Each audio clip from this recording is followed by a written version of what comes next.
So Rupali is someone who I've known for more than 20 years of my life. So I remember having much of an existential crisis. For doctors, it's very different because we have to think about the healthcare system. You know what they say? Desperate times call for. Chatting with Dr. Rupali Sachdev about starting over in the UK. If you've been there or you're there, this one's for you. This is Desperate Times. Hey guys, welcome back to another episode of Desperate Times podcast. I'm Varun. And I'm Sakshi. And I'm this episode we Rupali. have a there we go. Oh no, Before I can even introduce sorry. her, she has an introduction for herself. Yeah, perfect. So Rupali is someone who I've known for more than 20 years of my life, which is why you see the kind of excitement that we have on this episode this time around. And Rupali, if we know correctly, and I'm pretty sure I know correctly, you have moved to the UK a couple of years ago. So in this episode, we kind of just want to break down all about moving to the UK, how it was kind of starting life over there. Can you tell us a little about your whole move to the UK? And Yeah, about you, of course. hi again.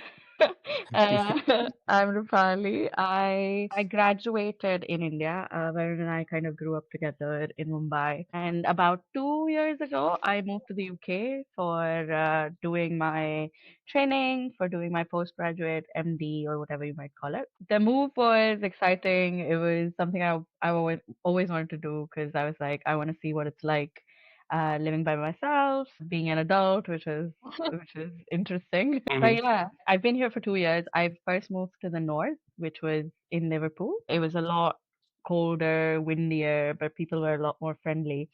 And then I moved to the south because I was getting a better job down here. Yeah. So yeah, so 2 years I've lived in the north, I've lived in the south, so I can tell you a bit about both of the places. And yeah, now I'm moving again for the third Oh, time because wow. Okay. I got into training, which is basically PG, and I will be moving from August again. So this is my third move in 3 years. God Exploring the damn. UK, right? Yeah, yeah.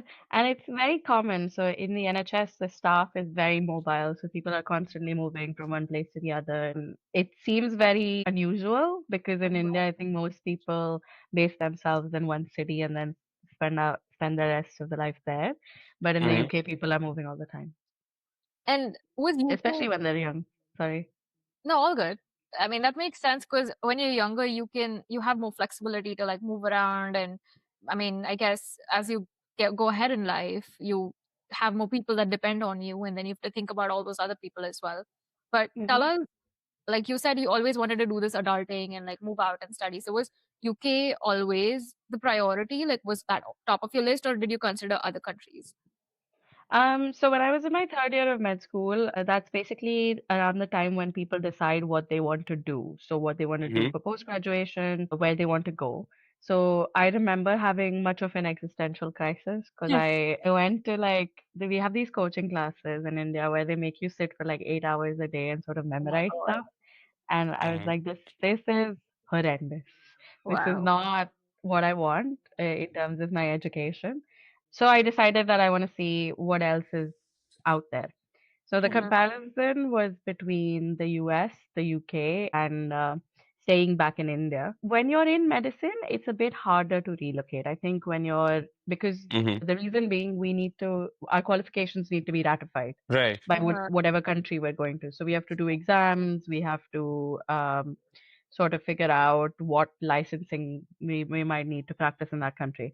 So Mhm. it was also about deciding if the easiest pathway and what 90% of the people do is stay in India Mm. Hmm. and continue their education there.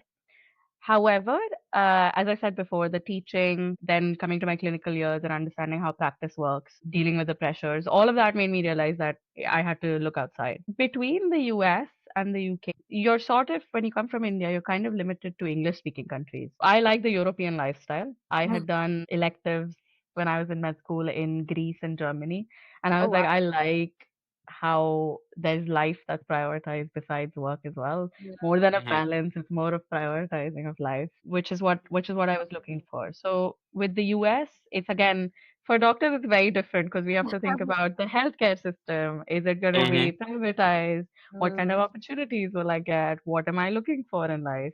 So I Yep. think Mhm. it's a bit harder because we need to think more about what working in that country is going to be like. And with the US, I particularly didn't agree with the system. Hmm. because it's a privatized system, you're very much dependent on insurance, and insurance doesn't always pay out. And I did not want that life of like negotiating with Mhm. insurance providers and all of that. I was looking for a more socialist system. So these were the options. I thought the Hmm. UK fit most in line with what I wanted. I wanted a chiller lifestyle. I wanted Hmm. better opportunities for myself. The NHS provides a lot of funding for professional growth. So all of those were the reasons why I ended up here. So you mentioned that you were like initially before moving here, you considered it because you thought that there would be a chiller lifestyle for you, a little more of a work-life balance. In the past 2 years, have you seen that as a reality as well? I definitely have. I remember at the end of my first year in the UK, I was about a year and a half, I think. And I was looking back at my journey, and one of the main things was how much better my lifestyle is. Like, I have defined hours, I get to have a life outside of it. No one's calling me after work being like, this is, what about this patient? What about that patient? And from whatever we see on your Instagram, it's a life of plenty of travel.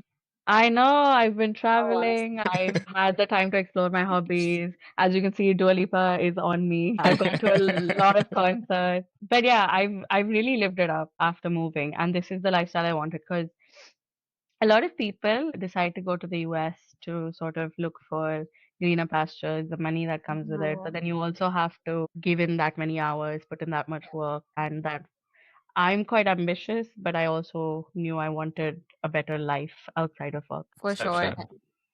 And with the US, I mean, you mentioned like the privatization, negotiating, and all of that. And is the work-life balance similar to the UK? Because you mentioned you like the European lifestyle more. Like in Canada, for us, I feel like, and Varun would agree that the work-life balance is much like European counterparts, because that's also because Hmm.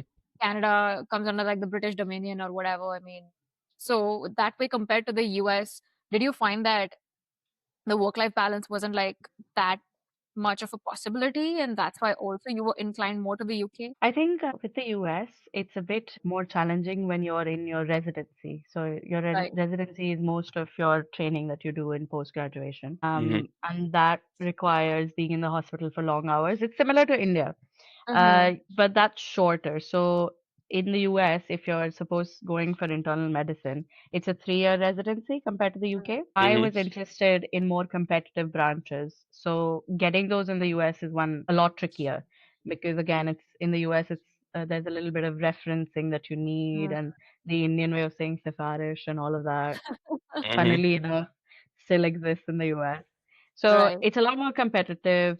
The work life while you're in residency is quite hectic. It's not Yeah. as chill. But once you qualify, once you're done with residency, as a consultant, I think the work life in the US is better because it's private.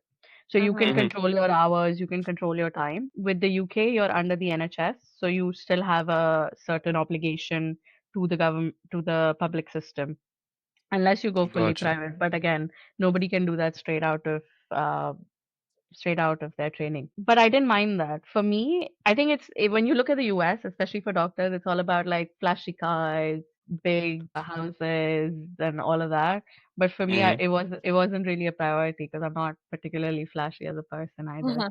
So I think it's a personality thing. At the end of it, Fair. you can look at the pros, you can look at the cons, you can look at your work, you can look at everything else. You can look at proximity to your family back in India, but Hmm. it depends on your personality type and if you would generally enjoy being there or not. Fair. And now shifting a little bit from like the work culture to more of a social culture, since you just mentioned about like if you would enjoy being there or not, what is like one culture shock that you felt like you faced immediately when you moved there? Was there any at all? There was some in the sense of the people are very chatty. Like I remember back in India, I was told, no, no, don't talk to strangers, and you should be very careful. But it's the exact opposite here. At least in the north, when I was in Liverpool, people would come up to you, have a whole conversation. Like it was very normal. I think at the workplace, because there aren't such strict hierarchies, Mhm. Hmm. and the environment you're working in is a lot better. We would address our consultants, who are basically senior doctors, as with their first names, which is something that's unheard of. That Yeah. would be considered blasphemy back in India. For Yeah. sure. So yeah, so like when that structure sort of breaks down of, oh, this is a senior, this is your boss, you need to be like on your hands and knees and being very respectful and thank you, sir, and thank you, ma'am. All of that Worshipping sort them. of, yeah, all of that sort of falls away. So that was really interesting. I think a lot of people really struggle to navigate that. For sure. Like it's almost like even in school, when you go to school in India versus here you can call your professors by their first name, but back in India, if you did that, like that would be No. unheard of, right? Yeah.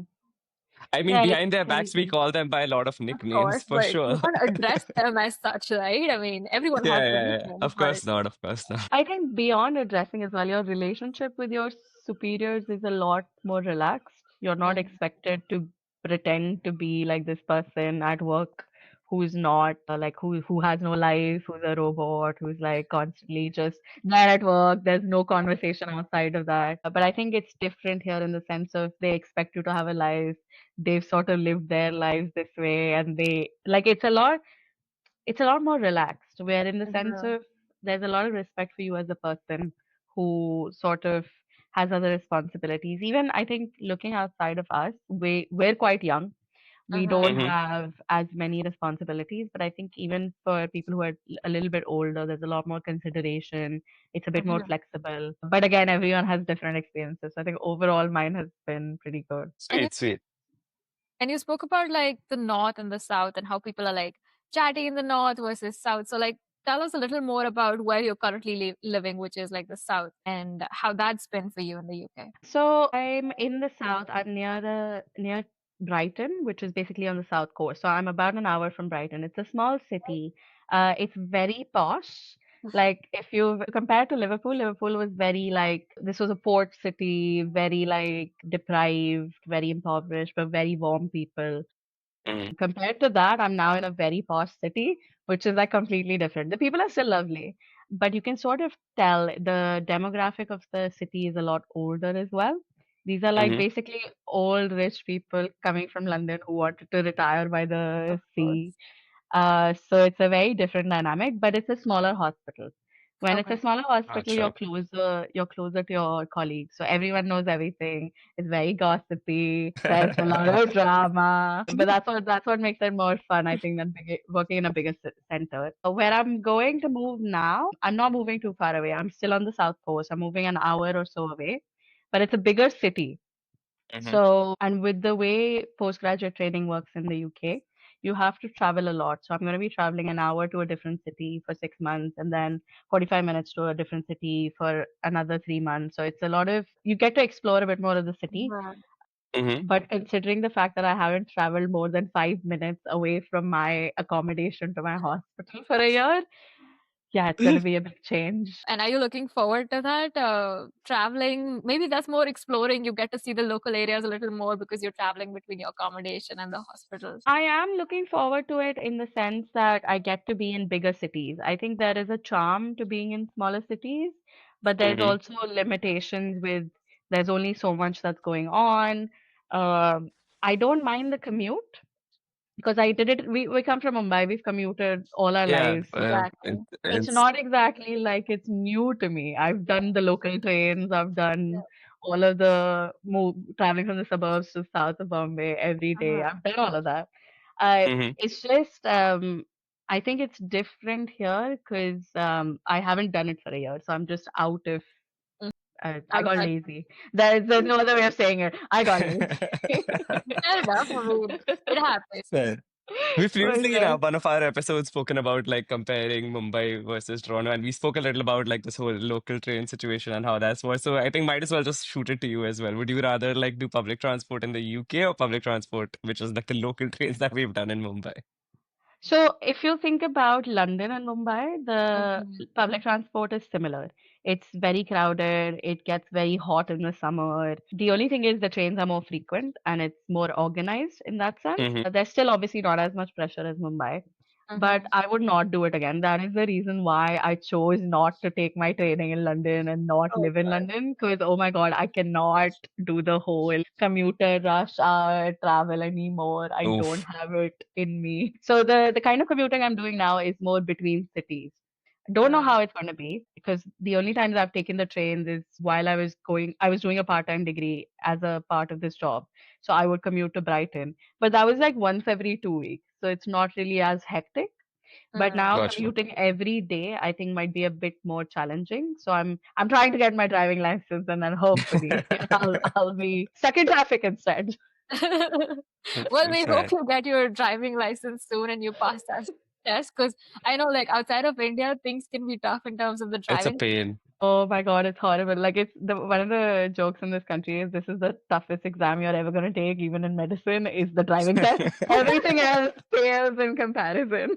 I think we Because have a similar ongoing joke in Canada too, because I did fail my driving test and I used to drive in India on the highways and like the national highways. I'm like, I don't want to give this test again because what if I fail Guys, again? guys, I failed at the knowledge test level once already, same, so it's same. pretty Same. I bad. failed the MCQ. I failed the MCQ, and Same. I was like, I failed by 1 point.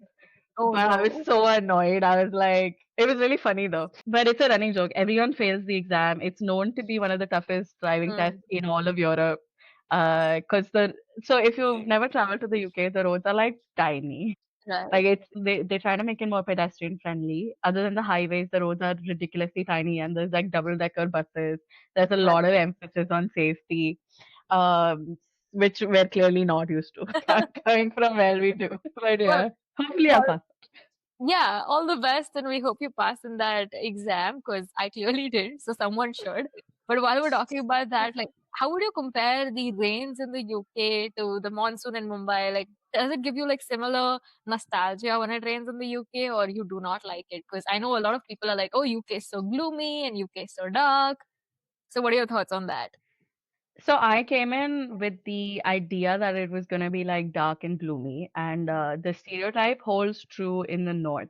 So when I was in Gotcha. Liverpool, it was at the coast, so it was very windy. It used to rain all the time, but it's a different kind of rain. It's compared to Mumbai monsoon, you would almost consider it a drizzle, where it's Yeah. just Oh, annoying. Yeah, it's just annoying enough to step out, and then it rains, and then it stops. mm, And the weather is a bit more temperamental in the sense of it rains for like 10 minutes and then it stops and then it might again rain an hour or so later.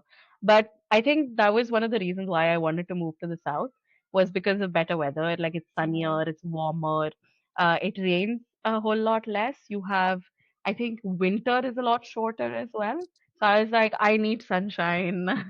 I would like to be in the south for that very reason. And it's well known. So a lot of people move to the south when they're a lot older just to get a bit more sunlight. There's a joke that there's a microclimate just on this part of the coast. So um it's a lot nicer than up north, I would say. Especially if you look at like if you go towards Scotland, mhm, Scotland gets Mm-hmm. very like it looks like Harry Potter. It's constantly like grey and like right. cloudy and uh really humid. But people like it. The Mhm, people who live in Scotland really enjoy that kind of weather. Like if you go to Edinburgh or Glasgow or whatever, people living there really enjoy that weather. So I think it depends on the kind of person you are.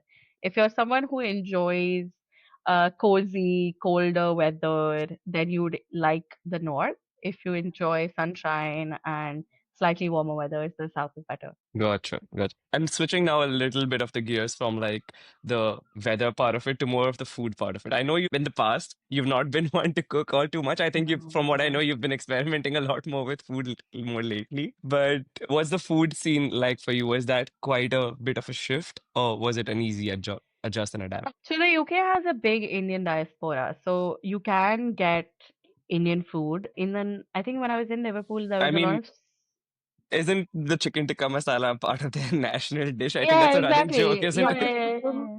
It is, it is. They love it. They love a good curry. There's curry shops everywhere. The north, when I was in Liverpool, had a lot more South Indians. So there were some mm, really good South Indian options. Compared to that, I think in London you can get all kinds of good food, good Indian food. But correct. for me, the challenge was more about learning to cook for myself. Last year, I was working full time in the emergency department. So that meant a lot of like quick meals, a lot of like ready to eat stuff that I'd Mm-hmm. Mm, ordered from India. I'm not gonna lie. So um, this year, because I've had a little bit more time on my hands, I've started cooking more. But honestly, it's such a faff. I can't be bothered. Like the fact that you have to do dishes every time. I Yeah. am just not prepared for this lifestyle. That's why like people have those meal options that you just throw in and it's ready, right? Like ready to eat is one thing, but then those prepared ingredient list Yeah. and everything, and it does make life easier. And it's very underrated, I want to say, and people can debate about it I all think day. Sakshi, you use a lot of it, right? Every I now and used then. to at one point. I go through phases where I want full autonomy of what I'm cooking. Then I go through phases where I can't be bothered to make anything. And then there's like phases where if someone gives me ingredients, I can just cook with it because I don't have to think. And that's the other thing, the decision making part of thing. I think like that's not if you're working long hours as a doctor in the hospital, then you Hmm. want to come home and just relax, right? And then thinking about, oh my God, what is in my fridge? What do I make? Like I completely get it. Yeah. Also, A Sakshi, you lot have to of keep in it. mind both of us come from culinary backgrounds. Rupali does. Exactly. I was gonna ask you guys, it must be so much easier. You have like whatever ingredients and you can make something delicious out of it. For me, I'm like, I'm cooking the same four things over and over Listen, I again. still go on Instagram and still go on YouTube because I'm bored of eating the same thing again and again too. So I have to like look and I'm like, what can I do different? Like I'm bored. I cannot be bothered to use my brain. So someone else is doing it, I might as well look at it. No, that's fair. I think YouTube has been a big lifesaver for me in terms of cooking because like easy recipes and all of this stuff that people do. I really want to become a meal prep girly. Like I really, really want to be organized in my life, Yeah. but that seems like a far-fetched dream. Listen, I think about this every week, and today finally I use ChatGPT and I'm like, I have these ingredients. I want to be sorted for the week. Give me a plan, give me a breakdown where I can prep my ingredients and be ready to go. So maybe that's your shortcut, like start small and then go from there. Maybe, yeah, maybe. But I also realize that meal prepping requires me to stay at home sometimes, which is Yeah. not my preferred way of living. I So hear you. I need to go out less. Fair enough. We're all just little plants, and right now, like the Hmm. sun's streaming on your face, and you saying, "Oh, I love the sunlight." Like it's perfect. Rupali, so here's like a question for you, and this is something you as a first guest is gonna get experimented with, but I guess whoever comes on later on will know. And since you're in desperate times, can you tell us like about a situation where you thought that these were desperate times, and how did you get out of it? Um, I think that's a really interesting question. So when you first move to a new country, it can feel quite challenging. I remember that for the first, I think, month and a half, I was in an Airbnb waiting to get like my hospital accommodation sorted. And I think finding accommodation is always the challenging part. Yeah, So about the for the past 3 or 4 weeks, I've been looking for a place to stay in the new city, and honestly, Mhm. there's nothing. It's Oh my so God. shit. Like I think I've had like so many viewings at this point, and Wow. sometimes you just get to see like places with mold, and the landlords will be like, "Oh, I'm so sorry. I didn't actually go in and check. We thought the tenants would have kept it the way that." And I'm Cleaner, just yeah. like, yeah, I'm just like, can you at least make sure that the place is clean and tidy or whatever? And some of Yeah. the places I've seen have been disgusting. So the I think I had it a little bit easier where I've gone from hostel accommodation to hostel accommodation, and now I'm finally seeing what the rental market is like. And I had a friend who genuinely told me, like, you need to lower your fucking expectations because you can't have problems like, oh, the window in this room is tinted, or the kitchen isn't clean enough, or the appliances aren't new enough. Like, you're renting, Yeah. okay? Like, Mhm. lower your expectations. This is what you get in your budget, and you're barely gonna even be there. You're traveling like Yeah. 2 hours every day. Like, can you like Mhm. chill out and just take whatever's there? So yeah, it makes you. I feel like it makes you very much at the mercy of how the market is. For sure. If there's good places True. available, you might find something. And everyone else I've spoken to who has like a semi-decent place is like it was just right place, right time. Yeah. So I guess it's neither the right place nor the right time for me Right now. Hopefully right soon now. enough. Yeah, No, that no, no. Hopefully, yeah. I'm saving up to buy a house. So hopefully, once I decide where I want to be long term, I'll purchase a house, and then that will be the next Desperate Times podcast. Where I'm like, I have no money left anymore. so that's how you're gonna get out of these desperate times by going into another desperate times. Exactly. I You have to mean, let us know when cycle that of happens, life. and we'll bring you back on for that one as well. Sure, I'll give you like a house tour and show you all the places that don't have mold in them. And then you tell us like how you did it and like you got the house and then now what's your plan? I now my plan is to live on ramen every day, all day, because there's no money for anything. I think I did see that reel like, oh, end of the month, this is what I'm eating, and it's like an instant ramen bowl. Yeah, yeah. With limited cooking skills, that's my dinner quite often. I love a good ramen. But okay, yeah, on that note, guys, on a good ramen note, I guess this has been a good episode, I hope, for everyone who's watching and listening. And if you have any more questions for Rupali, y'all can put them down in the comments. But also, wait, let's also open the floor up to Rupali. Rupali, where can our viewers and listeners find you? So I have a YouTube channel. I am on Instagram at Roops God No Chill. A lot of my content is educational, so I don't know how much your listeners would enjoy it. But if you want to hear more stories, I have some crazy stories about being in the UK, traveling, hooking up, all of that fun stuff. So you can always reach out on Instagram. Thank you so much, Rupali, and it was great having you. Hopefully, we can get you on another episode sometime in the future. And until then, wishing you all the best for your driving test and finding a new apartment. We hope you can share some good stories with us. And again, thank you so much. It was so much fun. Thanks for having me, guys. All right. Okay, see ya, Take care, guys. everyone. See you next week. Bye. Bye.